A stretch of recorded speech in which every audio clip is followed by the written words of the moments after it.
Comen un segundo.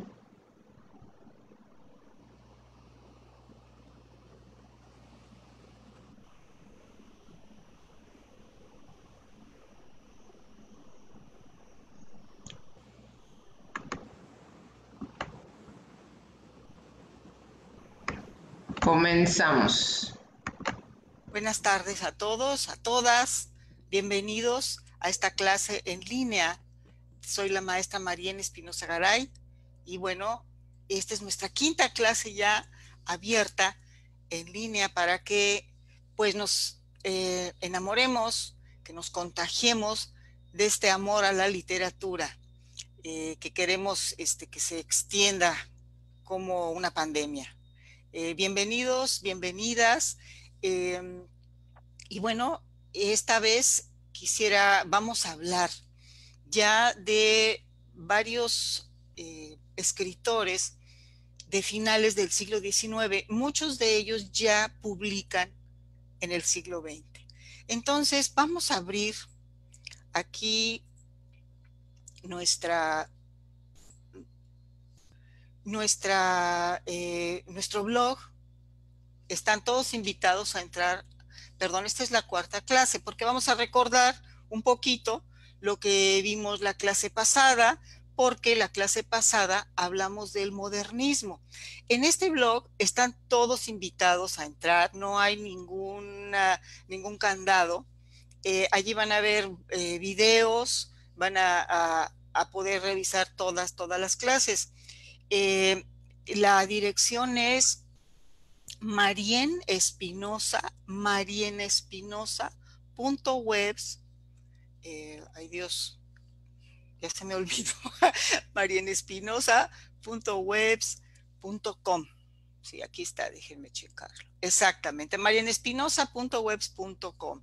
Allí entran, ahí hay un menú y donde dice Literatura Moderna y Contemporánea 2, ese es nuestro curso que estamos llevando con varias alumnas que empezamos desde enero en la Casa de la Cultura, que son unas hermosas y que me han estado siguiendo aquí también en la línea. Y bueno, cuando llegó la cuarentena, pues estamos reuniéndonos aquí en el blog y también a través de los medios electrónicos y también invitando a todos nuestros amigos, a todas las personas que puedan estar interesadas, porque como les he dicho, queremos que esto se convierta en una pandemia de amor al arte y a la literatura. Entonces, sin más introducción, aquí quisiera mostrarles un poquito, recordar lo que vimos en nuestra cuarta clase. Fue hace una semana, hablamos de el modernismo. Dijimos que era pues un estilo que comenzó la última década, quizá un poquito antes del siglo XIX, y el representante es Rubén Darío. Aquí tenemos a Rubén Darío, ¿sí? Nicaragüense, lo platicamos la vez pasada, y bueno, muy orgullosamente dijimos que fue quizá la primera vez que un latinoamericano influenció de tal manera la literatura universal en los tiempos modernos, porque como era representante diplomático, pues anduvo viajando por todos los países de habla hispana y por supuesto también en España, y llevó el modernismo a todos los países, como les digo, de habla hispana. Los contagió a todos, con este asunto del modernismo. Vimos que su primera obra, la más importante, aunque son muchas, y no nada más es poesía, también es cuentos en prosa poética muy interesantes. No les platiqué de uno que es maravilloso, que se llama La Reina Mab. Sí, la vez pasada se me olvidó. Busquen La Reina Mab. Es muy interesante. Es aquella reina que es como una hada pequeñita que en las noches va a visitar a los artistas y los contagia de gran felicidad, aunque, bueno, tienen limitaciones económicas, ¿verdad? Entonces, lean La Reina Mab. Aquí tenemos también ligas o enlaces para ampliar. Por favor, entren al blog y vean estos temas y sigan buscando aquí, abriendo los enlaces, viendo los videos y bueno, podrán empezar este viaje o continuarlo, ¿verdad? En la literatura. Y bien, también hablamos la vez pasada de este señor, don Manuel Gutiérrez Nájera, ya en México, son modernistas mexicanos, no es el único, son varios, no pudimos hablar de todos. Hablamos de don Manuel Gutiérrez Nájera, también llamado el Duque Job, así le llamaban a él, y les decía que sus obras son maravillosas, las narraciones y las cuaresmas, así le dice a un tipo de narración que hacía, muy, muy interesante, también modernista mexicano. Otro modernista mexicano muy conocido, más conocido, es don Amado Nervo. Hablamos de que ya tuvo, al principio fue modernista, acuérdense que el modernismo tiene varias características como una huida de la realidad, una huida del mundo. Acuérdense que habíamos visto que los poetas malditos, los simbolistas, los decadentistas, los naturalistas, todos estos en Francia y luego se fueron extendiendo y también en Inglaterra estábamos viendo los esteticistas como Oscar Wilde, todos ellos de alguna manera veían el mundo de una forma muy sórdida, muy profunda, a veces muy trágica, ¿no? Sin embargo, los modernistas buscan como una huida del mundo, ¿sí? Ellos quieren un mundo de fantasía, por eso llega el Hada Mab, ¿no? Con Rubén Darío, por eso les gustan eh, temas exóticos, figuras como el cisne, como el color azul, ¿no? Entonces, también Amado Nervo, dijimos, tuvo su época modernista, pero después, ya casi al final de su vida y sobre todo después de haber perdido al amor de su vida y haberle dedicado este poema terrible, este sí no es elegante, es de esos desgarradores que se llama La amada inmóvil, no, no se trata de buscar elegancia y belleza, sino de mostrar esa desesperación y ese dolor. Después comenzó a hacer poemas muy, muy ¿cómo les diré? Filosóficos, ¿no?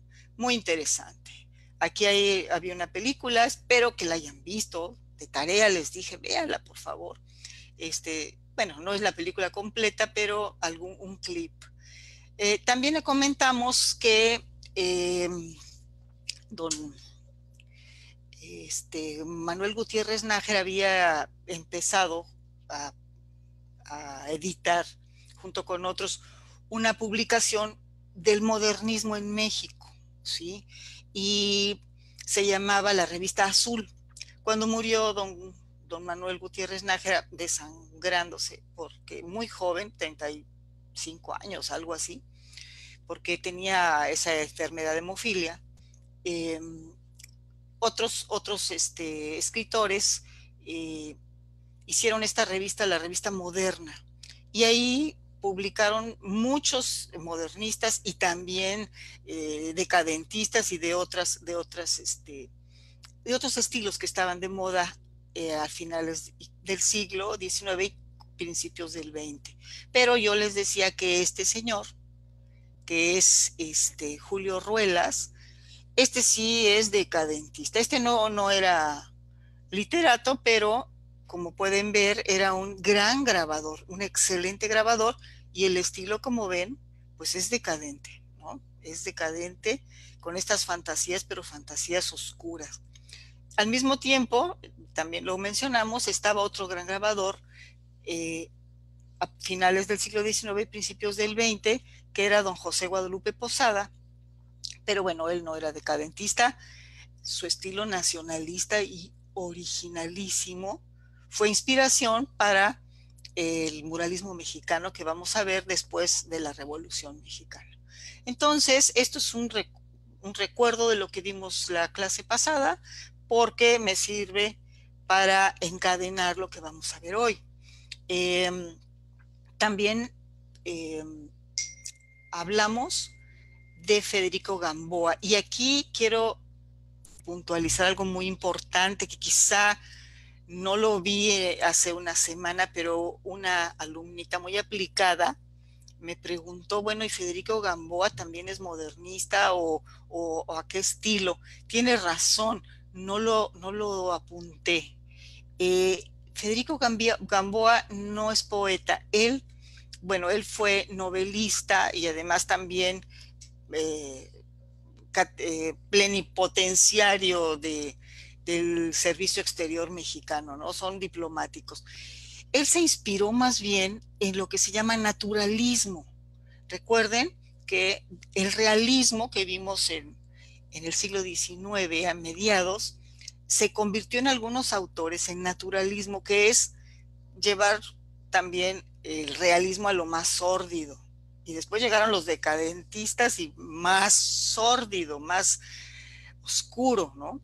Entonces, se parece mucho, no es modernista, sin embargo lo puse aquí porque es contemporáneo de los autores que estamos viendo, también mexicano, y su libro, su novela Santa, pues está inspirado, no digo que sea una copia, no, para nada no, pero en la novela Naná de Emilio Solá, francés, que también pues eran temas sórdidos, las vidas de estas mujeres eran terribles, ya lo platicamos la clase pasada, pero después fuimos a Latinoamérica a ver los modernistas latinoamericanos, y bueno, vimos esta maravilla que fue don José Martí, además de un excelente poeta impresionante, héroe de la independencia de Cuba, un héroe a todo lo que da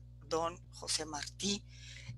No pudimos oír a Nacha Guevara porque parece que no se podía transmitir muy bien, pero ojalá que ustedes lo hayan visto de tarea durante la semana aquí en el blog, que tenemos siempre subido, siempre con los materiales listos para ustedes, que está cantando varios versos de poemas de José Martí. Bien, también nos conmovimos la clase pasada con dos grandes escritoras del modernismo. Comenzaron con el modernismo y después ya en el siglo XX tomaron caminos muy originales, ¿sí? Dijimos que los poemas eran un poquito fuertes para la época, pues un poquito, digamos, eróticos, ¿no?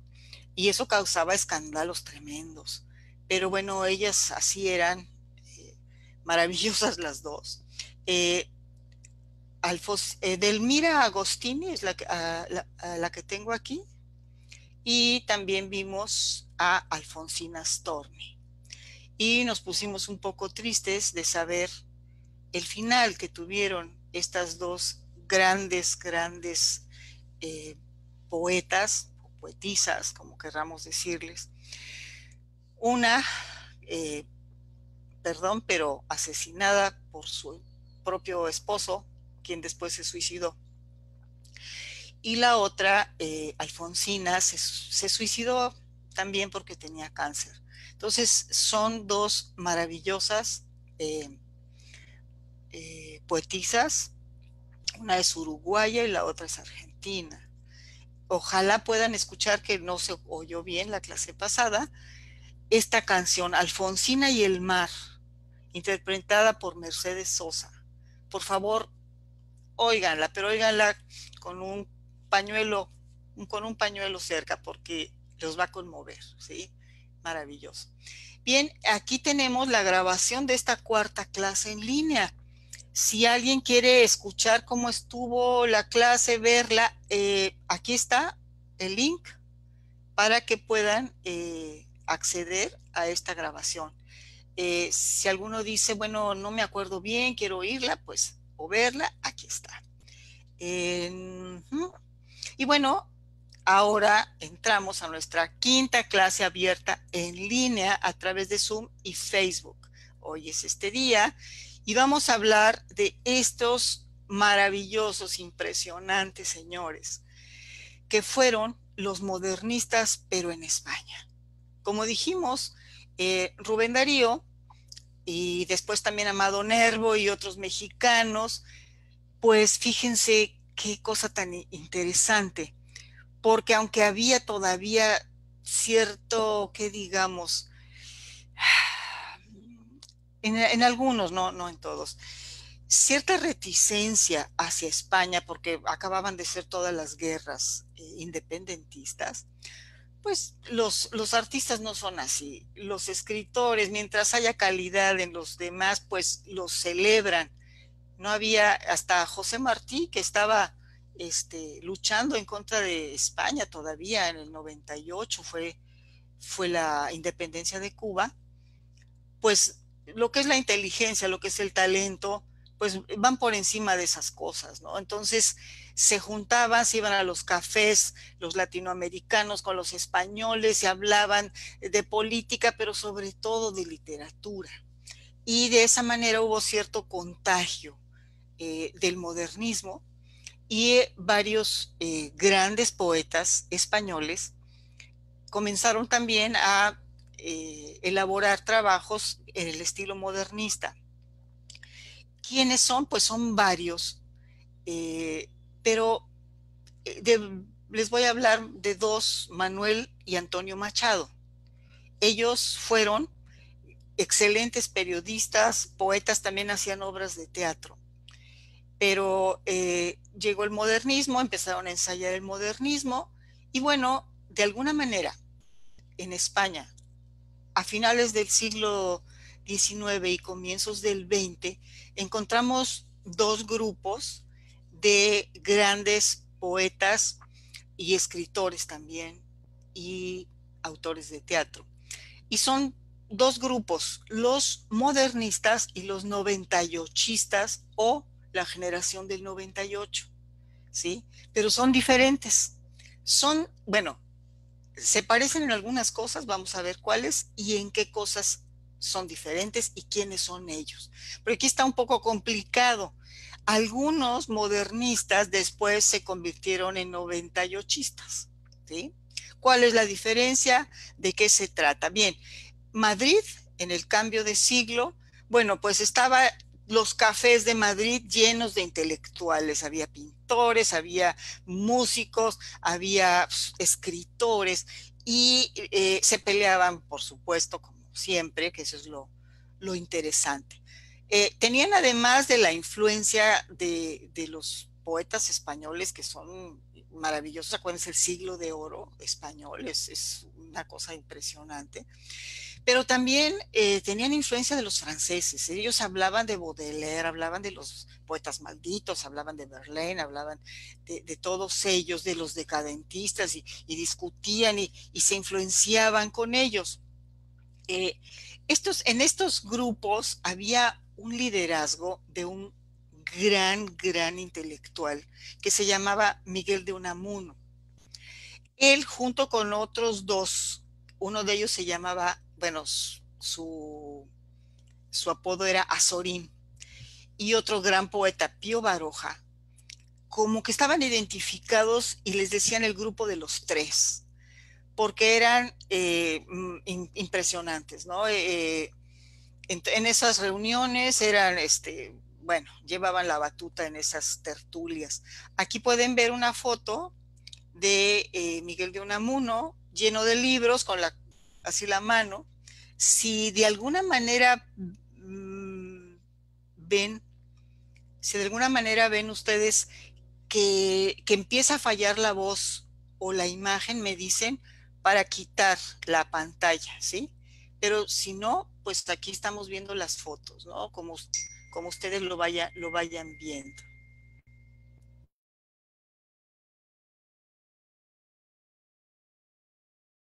Estudies. Pues no entendí muy bien. A ver qué dice aquí. Bien, entonces, este de Barbas es una maravilla. Por favor, véanlo. lo vamos a seguir hablando de él. Se llamó Ramón del Valle. ¿Sí? Vamos a hablar de algunos de ellos, no podemos hablar de todos, sería un curso muy largo, pero de todas maneras con una probadita tenemos para estarlos buscando. Bien, les decía yo que en España a finales del siglo XIX hubo pues un gran desaliento social. Le llamaron el desastre del 98, porque en el año 98 se perdieron las colonias, las últimas colonias que le quedaban a España en América, cuando Cuba logró su independencia, pero ayudada de Estados Unidos, terminó de alguna manera eh, de, de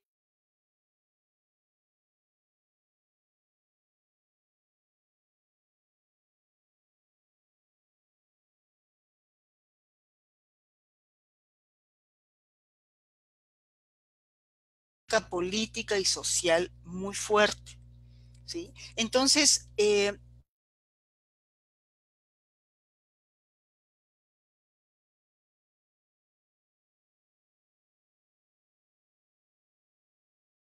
una de dos, huir de esa situación y refugiarse en esos poemas elegantes, esos poemas exóticos del modernismo, y comenzaron a hacer poemas de hadas, de seres mitológicos, muy bellos, con una musicalidad como no había habido antes en el idioma español, de alguna manera haciendo lo que hicieron los simbolistas con el idioma francés. O el segundo camino fue tratar de revivir el espíritu español, ¿sí? Tratar de revivirlo. ¿Cómo? Sus poemas y sus escritos no son tan elegantes. Estos son los 98istas, ¿sí? Los modernistas como que huyen un poquito de la realidad dura que hay en España a principios del siglo XX.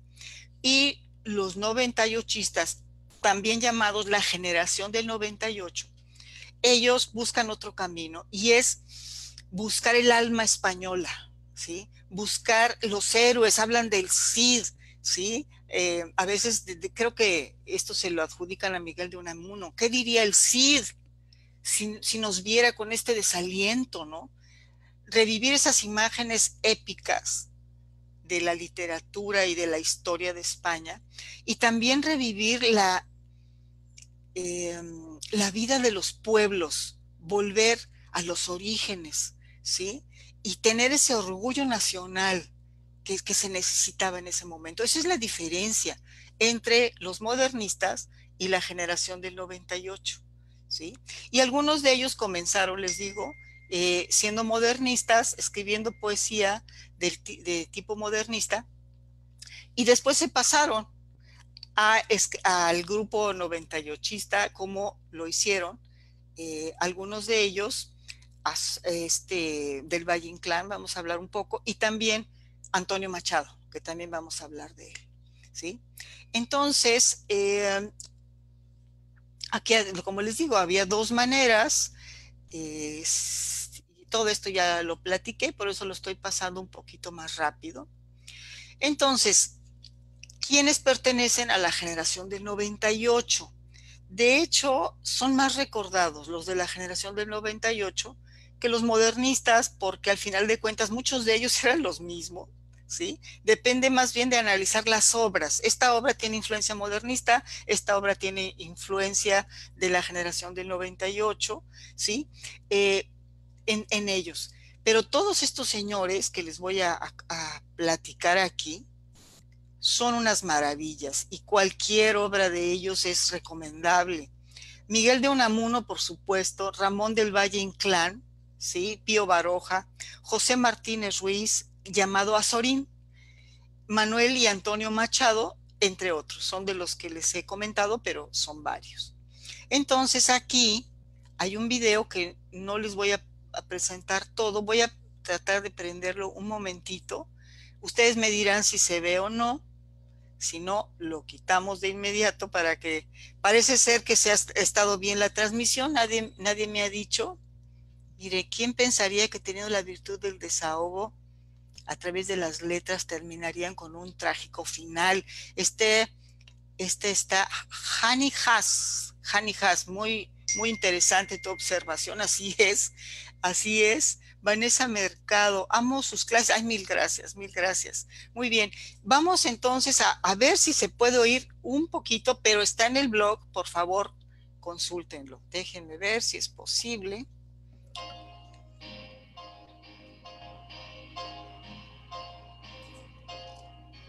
Lo pueden, bueno, ahorita lo medirán.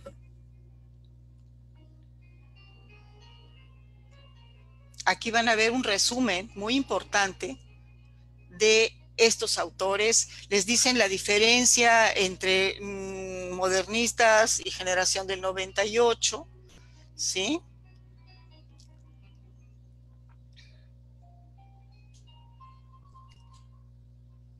Historiadores y filólogos siguen debatiendo sobre la existencia de dos grupos de literatos en la generación finisecular, modernistas y 98. ¿Lo oyen bien? Un asunto complejo. ¿Lo ven bien? ¿No se está cortando? Y diferencias entre aquellos escritores. Empecemos por las coincidencias. Todos los mencionados autores se trataron en el Madrid del cambio de siglo.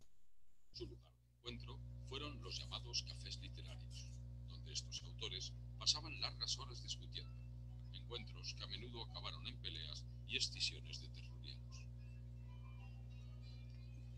Nadie me ha dicho... Ellos, pero que se oye muy bajito. Ok. Bien, nada más es así como... ideas, los estilos, como una probadita. Sí. Por favor, chéquenlo porque está muy interesante. Aquí está. Colaboración en los suplementos culturales de la prensa diaria. Okay, así como aquí la está. De actos de solidaridad. Bien, entonces aquí tienen un clip de un video muy interesante. Por favor, véanlo para que sí entiendan más claramente quiénes son, cuál es su importancia, que es capital para la lengua española y para España y para el mundo, ¿sí? Y bueno, vamos a platicar de este señor. Él es un súper intelectual que se llamaba Miguel de Unamuno. Él fue, bueno, impresionante realmente. Déjenme checar aquí, donde tengo, aquí está. Bien, no nada más fue escritor de novelas, de poemas, también fue filósofo, ¿sí? Muy influenciado por un filósofo danés que se llama Søren Kierkegaard. Søren Kierkegaard es el abuelito del existencialismo. El existencialismo es una filosofía, un pensamiento, un tipo de pensamiento que, digamos, floreció en el siglo XX en las guerras, alrededor de las guerras mundiales. Pero hay dos tipos de existencialismo: el existencialismo, digamos, religioso, y el existencialismo ateo. Y Søren Kierkegaard fue como un antecedente, porque él estaba en el siglo XIX y era representante del existencialismo religioso. Ya en el siglo XX vendrá el existencialismo ateo con representantes del, bueno, el más famoso es Jean-Paul Sartre, ¿no? Pero Miguel de Unamuno le encantaba la filosofía, por supuesto. Y este autor, además de otros, porque en sus obras hay una, ¿cómo les diré? ¿Qué es el existencialismo? Es un poquito ver la dimensión trágica, los límites humanos, ¿sí? La muerte, el dolor, y lo que decía Kierkegaard es lo siguiente: cuando se ha terminado todas las razones humanas, viene el salto de fe. Es lo que decía este existencialista religioso. Cuando se termina todos los límites humanos de la razón, de la experiencia humana, no queda más que un salto de fe, y a ciegas, sin garantías. Es el salto de fe. Entonces, Miguel de Unamuno meditaba mucho en esto y siempre tenía esos conflictos entre la fe y la razón. Él además fue varias veces rector de la Universidad de Salamanca. Es uno de los intelectuales más grandes que ha tenido España, ¿sí? Él es de ascendencia vascuense, o sea, vasco, catedrático, escritor, filósofo, poeta, novelista, ensayista, intelectual. Bueno, ¿qué más, no? Junto con Pío Baroja y Azorín, como ya les platiqué, primero les llamaban el grupo de los tres, no es que ellos dijeran nosotros somos el grupo de los tres. Generalmente estos grupos los dicen otros, dicen ellos son el grupo de los tres. De hecho, este señor Azorín, ya en el siglo XX, creo que fue en el año 13, en 1913, empezaron realmente a decir, no, pues estos se llaman modernistas, estos se llaman generación del 98, ¿sí? Y hubo varios escritos, por supuesto que todos los poetas dicen, a mí no me clasifiquen, yo soy inclasificable, ¿no? Pero bien, se agrupaban, como les decía, buscando la regeneración de España en ese momento, y bueno, hicieron obras maravillosas que por supuesto funcionaron con esta regeneración, con ese redescubrir el espíritu español, de la cultura española, ¿sí? Una de sus, bueno, hay dos grandes obras de Miguel de Unamuno, que son El sentimiento trágico de la vida, se llama uno, pero esa es una obra filosófica, muy inspirado en, como les decía, en Kierkegaard.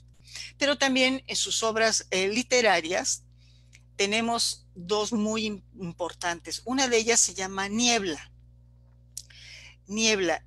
Aquí es interesante porque no cumple precisamente los requisitos de una novela. Entonces pone a su personaje, pone al personaje a decir, pues si esto no es una novela, es una níbola. Entonces Niebla es una níbola, no es una novela, porque así dijo su autor y a través de su personaje. Porque resulta, y eso es interesante, este personaje de Niebla, ¿sí? Se llama Augusto Pérez, ¿sí? Y está acosado de problemas existenciales, pero fíjense qué cosa tan especial. Va a consultar precisamente a su autor. El personaje va y habla con el autor, ¿no? Y le dice, ya no puedo con tantos problemas, tengo ganas de cometer crímenes, o sea, todo lo que es el alma humana, ¿no? Y va a buscar precisamente a Miguel de Unamuno y le dice, ya no aguanto con esta alma humana que me estás dando en esta obra, ¿no? Entonces Miguel de Unamuno le contesta a su personaje ahí mismo en la novela y le dice, tú no eres un ser humano, tú eres un personaje, puedes cometer crímenes, no va a pasar nada. Entonces el personaje le dice, pues tienes razón, pero también veo algo importante. Yo voy a ser inmortal y usted es mortal. Usted como ser humano es mortal, ¿no? Eso es algo que tenemos los personajes, como ventaja sobre los seres humanos, ¿no? Entonces, esta novela onívola, como decía el autor, pues es así muy, ¿cómo les diré? Muy novedosa, con recursos muy interesantes, ¿no? Es una probadita de Miguel de Unamuno, de sus obras. Otra que vemos aquí se llama La tía Tula. Esta es también impresionante. Voy a bajarle aquí un poquito. Y aquí está un clip de una película de La tía Tula. Esto también tiene algo mucho de psicológico, esta novela, pero es tremenda esta novela. Bueno, yo cuando la leí hace muchos años, en la escuela, yo hice mi reporte y puse lo siguiente: la tía Tula es una persona que se ha dedicado a destruir a todos los que están a su alrededor haciéndose la víctima, ¿no? O sea, ella se supone que es muy buena, se supone que muere su hermana y ella se dedica a cuidar a los hijos de su hermana y al marido también, lo atiende, lo cuida, pero de lejitos, o sea, nada de ser novios, ¿sí? Pero al mismo tiempo no lo deja tener novia a él, ¿sí? Ella se sacrifica, entre comillas, por los demás, pero controla a todos y terminan todos mal. Entonces, la maestra me puso un tache, me dijo, ¿cómo puedes pensar eso de la tía Tula? ¿No? Me regañó por haber hecho así, pero la verdad, ahora sí que traten de leerla y me dirán qué opinan, porque yo sí vi a la tía Tula pues muy controladora, ¿sí? Y terrible, ¿no? Entonces, son novelas de veras omnívolas, como decía Miguel de Unamuno, muy interesantes. Voy a poner un poquito nada más también. Renunció a vivir a su manera. Creo que debemos casarnos. Para vivir como los demás querían.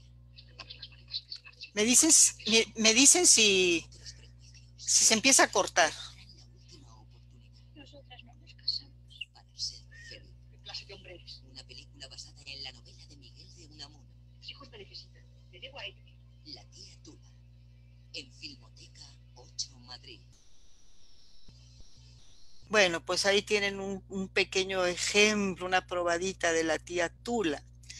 Ya me dirán ustedes qué opinan si llegan a leer algo de esta novela. Y bueno, vamos a despedirnos de esta maravilla de hombre y de filósofo. Y antes de pasar al siguiente, les quiero comentar algo que leí de él hace tiempo. Él era rector de la Universidad de Salamanca cuando estaba ya grande. Todos los de la generación del 98 les tocó sufrir, además de estos problemas que hubo, que se llamó el desastre del 98, les tocó sufrir la Guerra Civil Española, siendo ya muy grandes de edad. Bueno, no muy grandes, pero ya de edad un poco avanzada. Y sufrieron bastante ellos también. Vamos a hablar de esta generación del 98, los 98istas, cuando se desató la Guerra Civil Española, que fue de 1936 a 1939.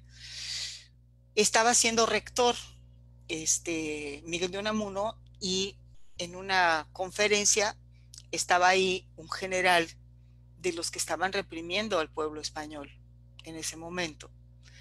No recuerdo el nombre. Y entonces este general dio un discurso y al final del discurso dijo, viva la muerte.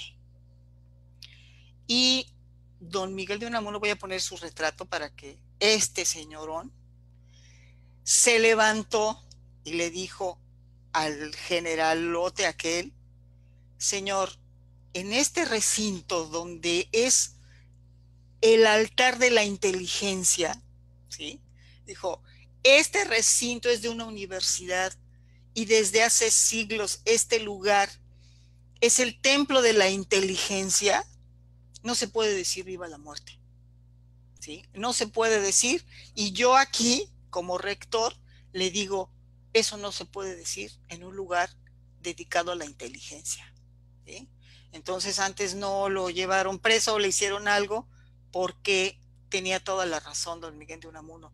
No se pueden decir tonterías en lugares que están dedicados a la inteligencia, por amor de Dios, ¿no? Entonces, esa es una anécdota que me gusta mucho de don Miguel de Unamuno. Y bueno, vamos a hablar ahora. Si hay algunas preguntas, no se corta, se ve muy bien. Vanessa Mercado hizo una carta en el franquismo. Ah, pues sí. Sí, muy bien.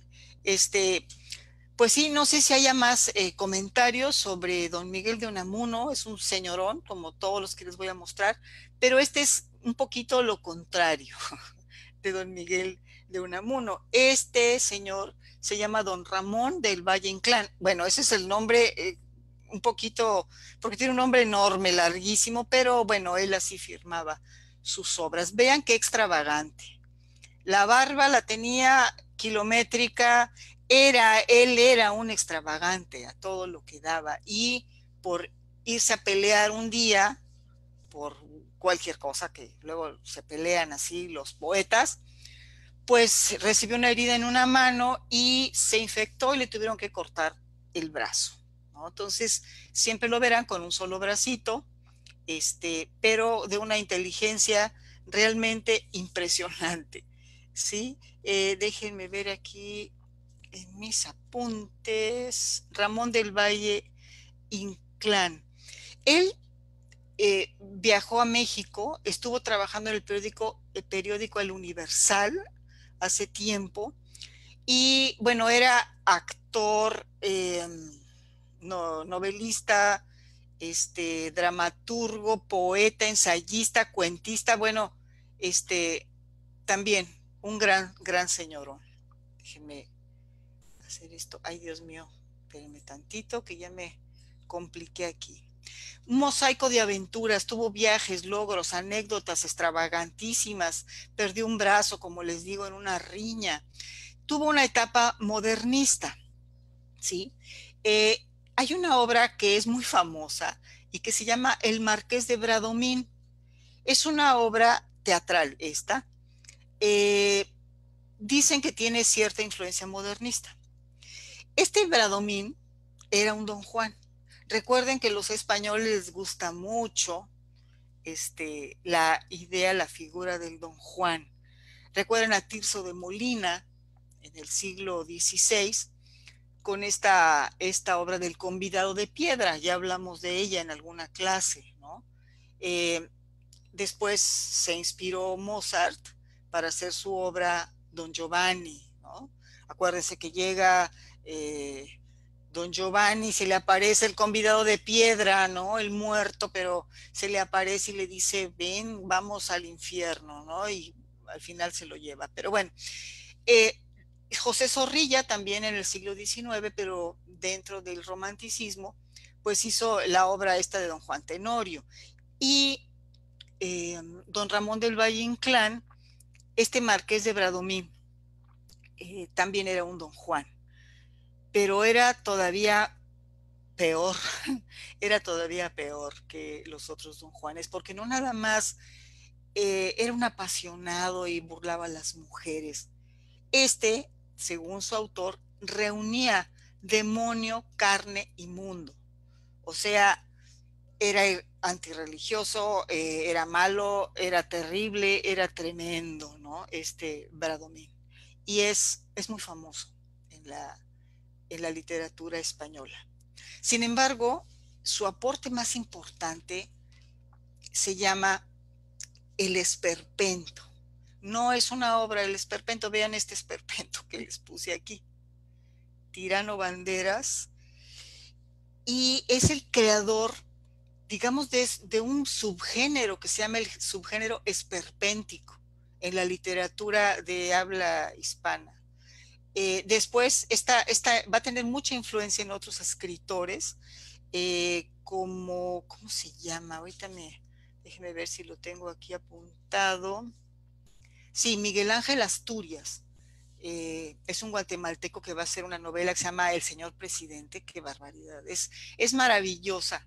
También influencia mucho a Gabriel García Márquez en esto de poner tiranos, de poner gente de veras mala, pero el esperpento no solamente es malo, sino que además es ridículo, ¿no?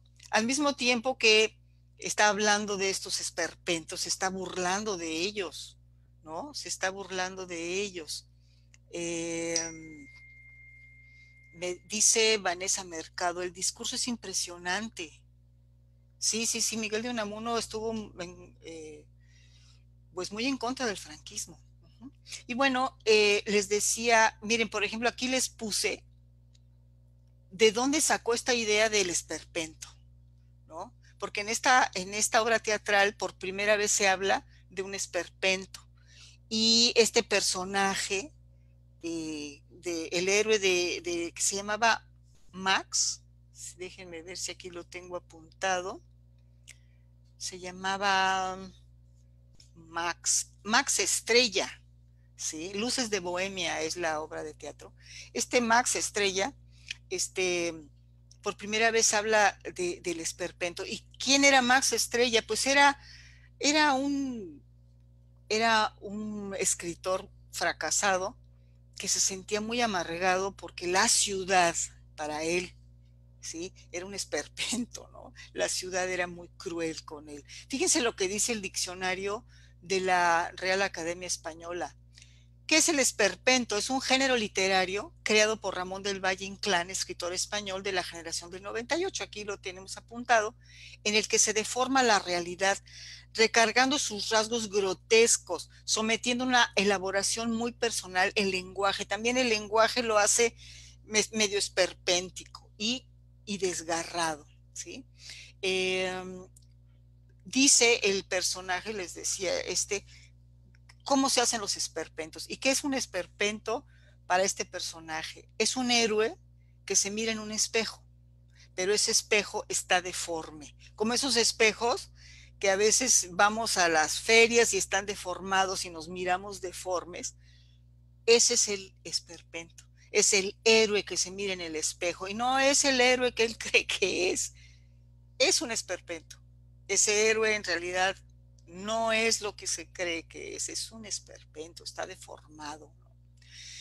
Entonces, bueno, pues la literatura esperpéntica, de hecho, aquí comienza y bueno, les digo, influenció mucho después. Pero la más conocida no es tanto esta obra de teatro, sino una novela que se llama Tirano Banderas. Miren, aquí está. Ay, Tirano Banderas, ahí la pueden ver.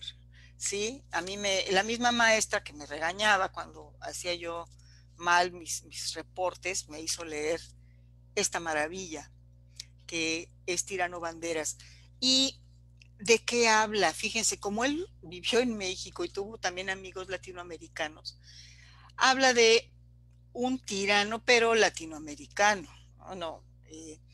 Y todos los abusos que cometía y cómo, aunque se sentía un héroe, era un esperpento, ¿no? Aunque él se creía héroe, en realidad era un esperpento, este tirano, que por cierto se llamaba Santos. El tirano malvado esperpento se llamaba Santos Banderas, ¿no? También cambia la estructura de las novelas. Por ejemplo, no hay una continuidad, sino que son así como imágenes perdidas que se van hilando, ¿sí? Es también un innovador, igual que Miguel de Unamuno con sus nívolas, de las estructuras de las novelas, ¿no? Entonces, Tirano Banderas fue publicada en 1926. Crítica caricaturesca de un tirano sudamericano cruel y despótico, ¿sí? Además, presenta la manera en que es derrocado y, como les decía, hay mucha influencia para otros autores como Miguel Ángel Asturias o García Márquez.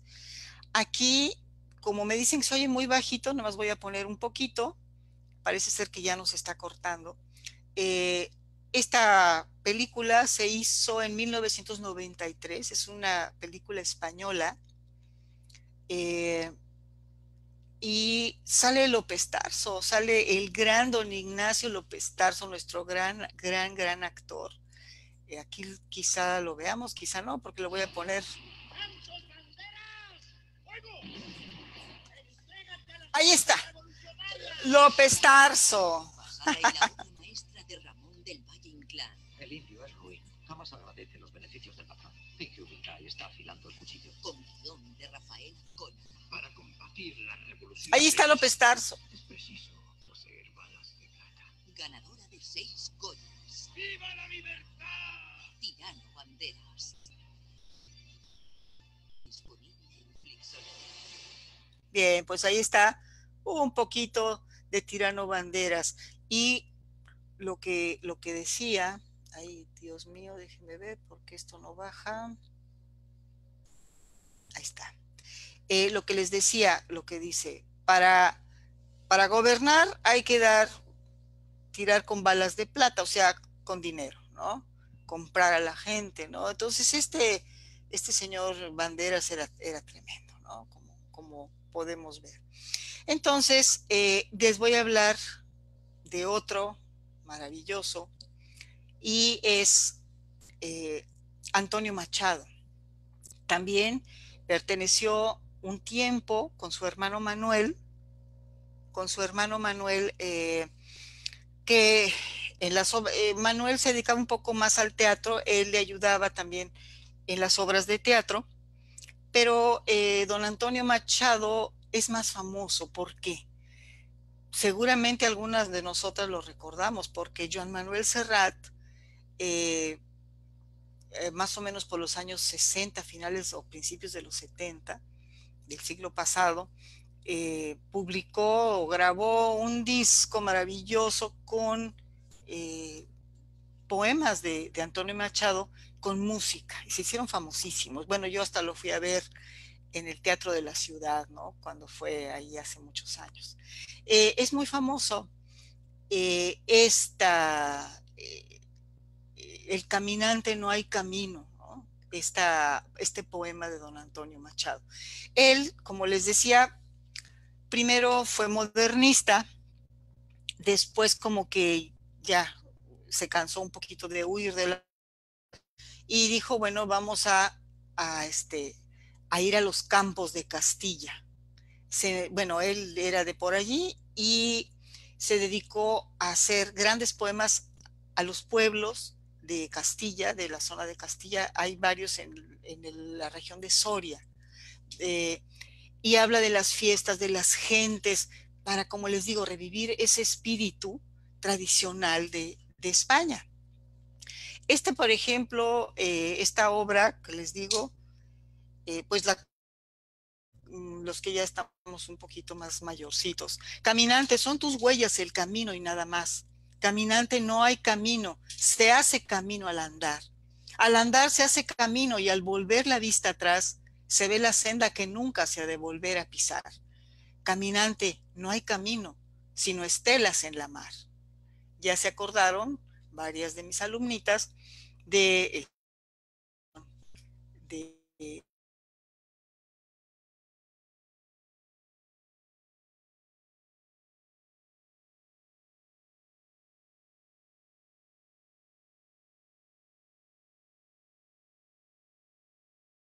pueblos de algunas ciudades de España y tuvo que pasar a Francia.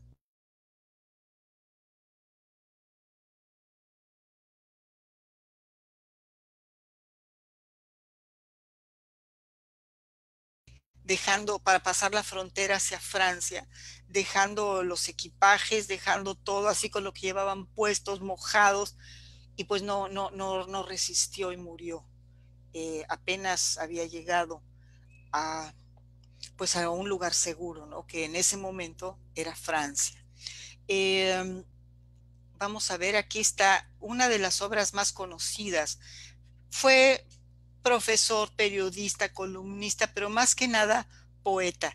Y como les decía, a esta generación del 98 les tocó vivir de jóvenes el desastre del 98, como les dije, ese conflicto que hubo en España, tanto económico, político y social, por la pérdida de la economía de las colonias en Latinoamérica y en el mar Pacífico. Pero también les tocó ya cuando tenían cierta edad la Guerra Civil Española. Entonces, quizá por eso, y a veces sucede, cuando son más grandes las calamidades, el espíritu humano, pues, ¿qué será? Florece en poesía o en arte, ¿no? Entonces, pues aquí lo vemos. Esta es su colección de cuentos más famosa, Campos de Castilla, ¿sí? Y también Joan Manuel Serrat hizo aquí esta canción. Es un poema muy corto, pero en este poema vemos exactamente lo que estaban sintiendo en ese momento los españoles con esta guerra civil tan terrible que fue. Y vamos a seguir hablando de ella después, con otros poetas como Miguel Hernández o Federico García Lorca, que vienen un poquito después, que ellos se llaman, bueno, García Lorca y otros, la generación del 27, vienen un poquito después, pero les toca la Guerra Civil Española cuando son jóvenes. A la generación del 98 les tocó cuando eran viejitos, ya un poquito grandecitos. Vean este poema, refleja el difícil momento que vivía la sociedad española durante la Guerra Civil. Y dice así: y hay un español que quiere vivir, y a vivir empieza, entre una España que muere y una España que bosteza. No se las puedo cantar como la canta Joan Manuel Serrat, porque me diría, no, maestra, mejor recítela, ¿sí? Españolito que vienes al mundo, te guarde Dios, una de las dos Españas ha de helarte el corazón. O sea, yo cuando era bastante más joven, que oí esta canción de Joan Manuel Serrat, no imaginaba ese bebé. ¿Cuál de las dos Españas? ¿No? La República Española, el franquismo, el bebé iba a nacer en alguno de esos dos lugares, una de las dos Españas iba a helarle el corazón, y estaba sucediendo eso en aquel momento. Entonces, les decía, la obra más conocida, Campos de Castilla,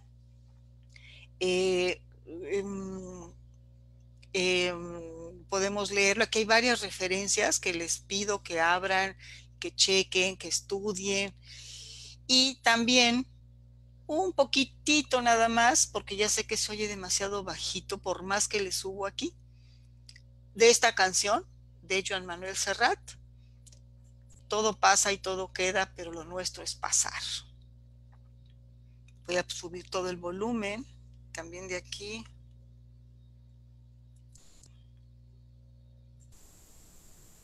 Lo voy a subir todo. A ver si lo oyen. Todo pasa y todo queda, pero lo nuestro es pasar. ¿La están oyendo?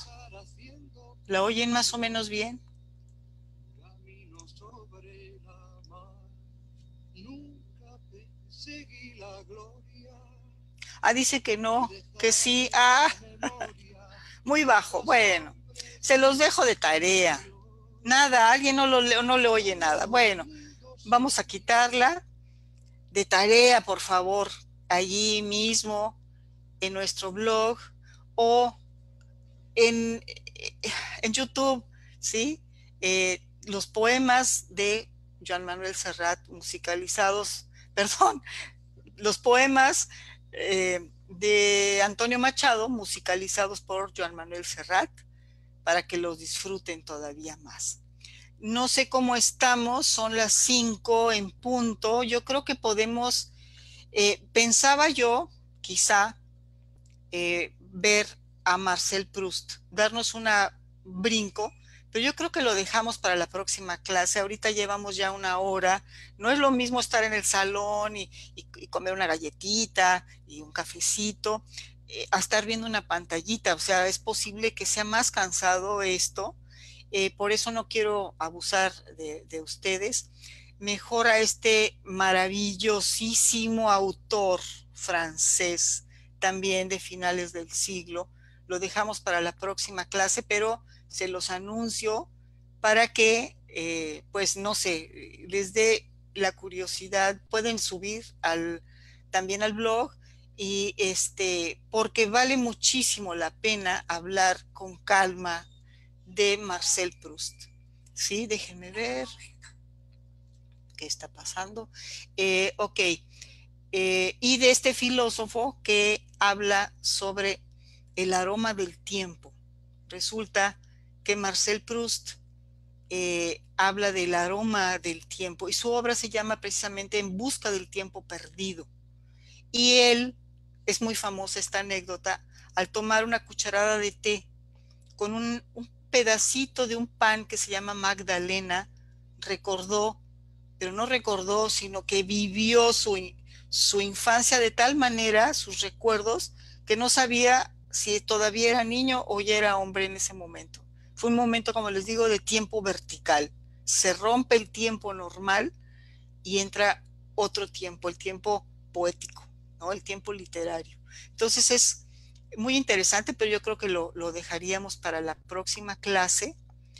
Y antes de pasar a contestar preguntas, por favor, díganme si tienen más preguntas, porque ya casi vamos a terminar en Facebook. Nos vamos a quedar un ratito más en Zoom, pero en Facebook vamos a terminar. Estoy llevando todo el blog hasta el principio, porque quiero decirles y recordarles a mis alumnas, pero también mostrarles, no se mareen, no vean que voy muy rápido hacia atrás, que existe una línea del tiempo.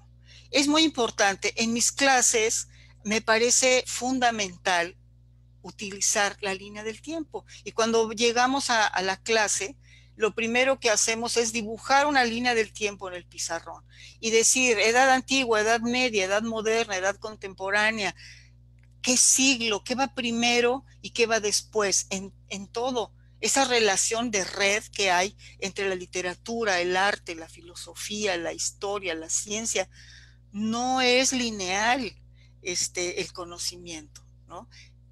Creo que ya llegamos. Ya, este es el comienzo, el principio del blog, donde está nuestra asignatura, nuestro curso. Este es el curso que estamos llevábamos presencialmente en la Casa de la Cultura, pero lo que les quiero compartir es esto. Bien, esta necesidad de siempre utilizar líneas del tiempo para cualquier cosa que aprendamos. Por ejemplo, es del siglo XIX. Ahí tenemos, como ya estamos terminando, ¿sí? Un poquito de los estilos. Estos son los estilos en el arte, pero nosotros vimos su complemento en la literatura.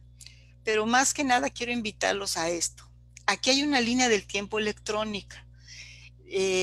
Para las personas que estén interesadas en ver hasta dónde va el curso, por favor háganme este favor. Aquí ven el cursor, pueden darle clic y van a entrar a una línea del tiempo electrónica que se llama la edad contemporánea. Está un poquito lento, aquí no se ve la imagen, pero bueno, aquí está, allá abajo. Es una línea hecha precisamente para este curso. Entonces me gustaría mucho que tanto mis alumnas consentidas, y también sus invitados y todos los que estén en el Facebook en este momento y todos los que quieran, puedan entrar aquí y utilizarla. Miren, aquí tienen el año que está arriba, y aquí estas entradas son autores, hechos importantes. Lo que ven en azul es historia, lo que ven en rojo es arte, artes plásticas, lo que ven en este color turquesa es música, y lo que ven en amarillo es literatura. Entonces no voy hasta la mitad del siglo XIX, lo voy a terminar para que lo puedan usar, pero aquí pueden ver la primera mitad. Por ejemplo, tenemos el realismo aquí, tenemos el romanticismo, y no nada más esto, pueden entrar, por ejemplo, aquí, romanticismo en Francia. Le dan aquí esta flechita, no sé si la puedan ver, y aquí se abre una ventanita, pero no nada más. Aquí hay una explicación, podemos checar la fecha, dónde está en la línea del tiempo, y también podemos prender el video, ¿sí? Y aquí está, por ejemplo, de una película, ¿sí? Esta canción no la van a poder escuchar fuerte, pero que sepan que está esto, hasta lo pueden hacer en grande y en pequeño. No sé si se escucha, aunque sea muy poquito. Bueno, eso es una película inspirada que es muy reciente en Los Miserables de Víctor Hugo, ¿sí? Para ilustrar un poquito el romanticismo en Francia. Entonces, ustedes pueden entrar aquí, a esta línea del tiempo, porque me parece fundamental que cuando hacemos estudios de literatura, de arte, de historia, de filosofía, hasta de ciencia, historia de la ciencia, historia de la filosofía, ubicarla en una línea del tiempo. Entonces, de esta manera, pues aquí los invito a entrar a nuestra línea del tiempo que tenemos también en nuestro blog. Casi al principio ahí dice, esta es la dirección para que puedan pasar. Entonces, ¿quién dice hasta la estamos cantando? ¿Quién está cantando? ¡Qué maravilla! Hay que cantar, hay que ser feliz, sobre todo en tiempos de pandemia. Entonces, creo que ya podemos ver si las personas de Facebook tienen preguntas, porque vamos a cortar el Facebook. Me voy a quedar un poquito con las alumnas que desde enero me aguantan y me siguen, que son unas hermosas, pero quisiera ver si en Facebook hay algunas preguntas para contestarlas de una vez. Díganme si así es. Estoy viendo aquí que dice, aquí van las preguntas de Facebook. Vamos a ver, mientras voy a poner, déjenme sacar esto de aquí. Les pongo aquí donde se ve la dirección, esta, entry, donde está aquí, está la dirección para entrar a la línea del tiempo, ¿sí? Y la siguiente clase también, si quieren hacer preguntas sobre la línea del tiempo, me encanta, ¿sí? Porque también es bien importante saber, y poco a poquito, no es fácil, pero ir relacionando. Mientras estaba el romanticismo en literatura, también había un romanticismo en pintura, y quiénes eran los personajes, y cómo se influencian unos a otros, cómo se enriquece así la cultura. Leticia Briceño, no tengo preguntas, solo discuto de su exposición, pues no soy su alumna, no importa, eres mi invitada, Leticia Briceño, y lo que tú quieras preguntar. Aquí la Casa de la Cultura siempre tiene las puertas abiertas, y todos los maestros, así somos, nos encanta tener las puertas y las clases abiertas para todos. Les digo, hay que hacer una pandemia aquí, una pandemia de amor al arte. Entonces, Leticia, bienvenida. Bienvenida siempre que quieras, no nada más a mi clase, sino a todas las clases de la Casa de la Cultura. Y lo mismo es para todos los invitados que están ahorita en el Facebook. No sé si hay alguna más preguntas por aquí. Parece ser que no, Marien. Bueno, sí, pregunta Karen Avilés que qué día se pueden ir a unir a tu clase, y me parece que es la última. Entonces, si contestamos a la pregunta de Karen y te despides también del público de Facebook, porque claro, vamos a cortar la transmisión para pasar después al salón de clase. Gracias. Sí, gracias. Karen Avilés, bienvenida. Mira, Karen, desgraciadamente tú sabes, no tenemos clase en el salón. Teníamos una maravillosa clase, éramos muy felices en nuestro salón, pero pues llegó el coronavirus y ahora estamos siempre, si Dios quiere, y hasta que no pasen otras cosas y nos dejen volver a los salones, aquí te esperamos próximo miércoles de 4, más o menos pasaditas de las 5. Tampoco quiero abusar de que estén sentados viendo una pantalla pequeña, y puedes participar, por supuesto. Aquí te esperamos. Van a ser clases abiertas en línea por Facebook Live. Gracias, Karen. Gracias, Leticia. Gracias a todos y todas. Espero que haya habido también señores, como la clase pasada, en Facebook. Les doy las gracias y aquí los espero, si Dios quiere, el próximo miércoles a las 4. Muchas gracias. Hasta luego.